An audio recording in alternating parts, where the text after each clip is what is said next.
everybody. It's Heidi. And Millicent. Hi, everybody. It's a bargain, said Tom. So give me the quern, and you're heartily welcome to the bushes, he said. There it is for you, Tom, said the little red cap, at the same time throwing it down to him. There it is for you, and much good may it do you. But remember, you're not to sell the meal on any account. Oh, he's reminding him. Yeah. Well, let me alone for that, said Tom, as he made the best of his way home, where his wife was trying to comfort the children and wondering all the time what in the world would keep Tom out so long. Well, when she saw him return without so much as a kippin to boil the potatoes with. What is a kippin? Well, a kippin is a bundle, a very large bundle or a block of anything. So she didn't see him carrying anything. So that's where the story is. She doesn't see him holding anything of any worth. I see. So, to repeat, when she saw him return without so much as a kippin, which, by the way, is a Gaelic word, which is an ancient language from Ireland. That's why people don't know the word kippin. I see. Well, when she saw him return without so much as a kippin to boil the potatoes with, her wrath, which had been repressed for the last half hour, burst out of her. "Wish you then," said she. "Isn't it this a poor case to say you come in without anything to boil the pratties, and I breaking my heart this 2 hours trying to keep the childer quiet?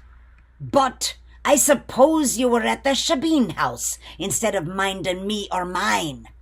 Shabeen house? Yeah, it's the equivalent of like a bar. She thought he was drinking. Oh, no. Yeah, well, he hadn't come back for a while, so I guess she thought that. But anyway, this is what happened next. She supposed, she said, that you were at the Shabeen house instead of minding me or mine. But if I had to travel about with a cad and skiver and a bag on my back, I won't put up with you any longer, you nasty, drunken gomel of a beast. Wow, you might need to explain all that. Well, what she's saying here is she was supposing he was at the bar instead of minding the kids. And if he had to travel about with his friend, who's the cad, and skiver, which is to avoid any kind of work. It means, doing no kind of work. She's not going to put up with him any longer. And she thought he was a drunken gomal of a beast. Now, I know you're going to ask me, What is gomal? I know. So gomal is a very foolish person. That's what they say. And topping that off with beast. So it is a foolish person who she's also saying is a beast because she's not very happy with him walking in about an hour and a half later, and she's been with the children for that long with no food. So here she paused for want of breath, and Tom, taking the opportunity to put in a word, said, "Ara, then can't you be easy, Judy?" Her name was Judy. "Mind you, indeed. Maybe I wasn't minding you. Why? See that now for a ting I brought you," continued Tom, at the same time placing the quern on the table. Judy continued, "Oh, you onslaught of a gomal." Again, foolish person. Beast. "Yes," roared Judy.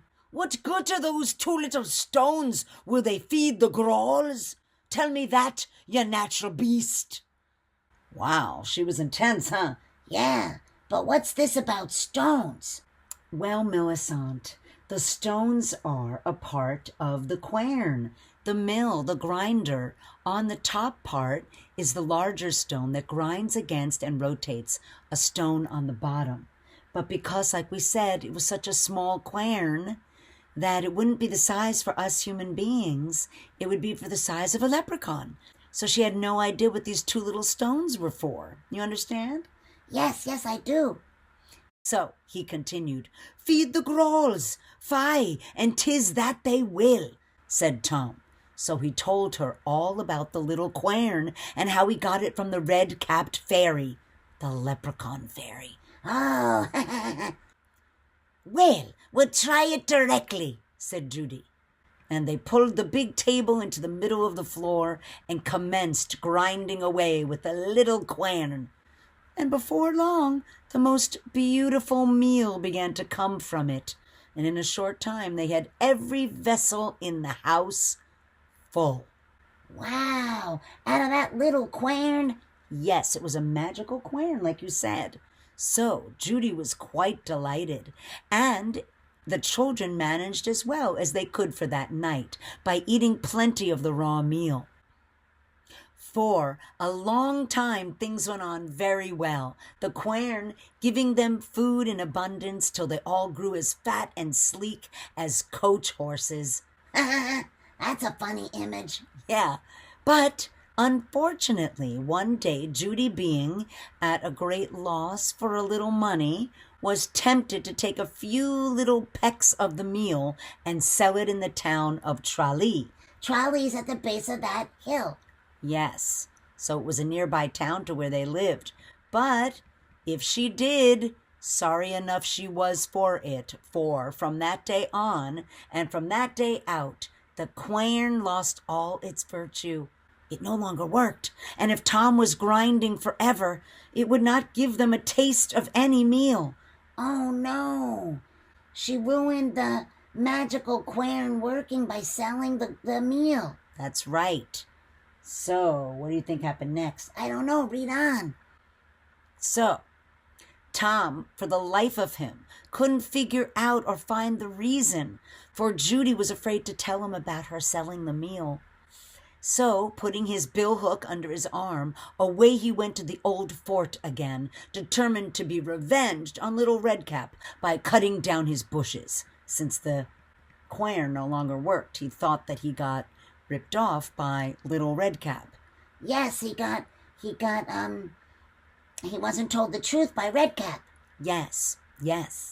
So scarcely had he commenced the work of cutting the bushes when the Little Redcap made his appearance. Mighty angry he was that Tom should come cutting his bushes after having made a fair bargain with him. But Tom, nothing daunted, was as stiff as he was stout. That means strong, and told him that he was a deceitful little vagabond. Vagabond? Yeah, vagabonds are a person who doesn't stay in a place long. They travel around, have no place really to stay to call home as a permanent home, and they don't have regular work. So I guess this is what he was calling Little Redcap, because he moved around from place to place, and right now he was living in his bushes on the top of the fort, but prior to that he wasn't there. I see. Oh, he wasn't being very nice by calling him that. I know. But he said all the same, he called him a little vagabond, and to give him a quern that wasn't worth a thraneen. What's a thraneen? Well, it's another term of what people use when they're measuring out things. It's a stem of dried grass. So sometimes people in the square would sell dried grass to each other so that they could feed their animals and things, and they would have thraneen, and they would have it in a stem of it would be a certain type of a measurement. In this case, it wouldn't be worth anything, not even a stem of this thraneen, of this dried grass. That's what he was saying. So that he's accusing Little Redcap of lying. That's what he's doing. I see. Wow. Yeah. So, and that if he didn't give him a good one for it, he'd cut down every bush in the fort. I tell ya, what a bullimskaya you are, Mr. Tom. Bullimskaya? Yes, I guess he's saying he's being a bully. It's another Gaelic word for or someone who also fibs, and he's calling Mr. Tom now a liar. Really? Yes, said the Little Redcap, but he's also saying that he's being a bully. But you better be easy and let the bushes alone, or you may be so well you'd pay for it. Deceive you indeed, I tell you. Didn't I tell you the quern would lose its power if you sold any of the meal? And Tom responded, "And sure I didn't either," said Tom. Well, it's all for that. answered the little Redcap, for if ye didn't, your wife did, and as to giving ye another quern, it's out of the question, for we have but one in the fort, ye see, and a hard battle we fought to get it from another party of the good people. But I'll tell ye what I'll do with you, Tom. Let the bushes alone, and I'll make a doctor of ye. A doctor, indeed. Maybe it's a fool you're making of me, said Tom. But 'twas no such thing, for the little Redcap gave Tom Coghlan some charm or other that he never failed to cure whoever he took in hand as a doctor, just like other doctors. So Tom became a great man and made up a long purse. Which means he was able to afford things for his family now. Yes. And gave good larning to his poor children, which is learning, ones that he left crying that night at home the night he first met the fairy in the old fort. And one of his children he made a priest of, and another a grand butter merchant in Blarney Lane. I'm assuming that's in Kerry County as well. Yes, it is. And I'll tell you a little thing about Blarney in a minute after this story is over. Okay, I'll remind you. So, one of them was made a grand butter merchant, the other a priest. And in the city of Cork, no less. And Cork is a very large city nearby, but a very lively city and a very advanced city. Oh, wow. Yes, and his youngest son, being ever and always a well-spoken boy, he made a counselor that helped other people. And his 2 daughters were all well married. And Tom and his wife were as happy as could be. And he as happy a man as can be. Yay!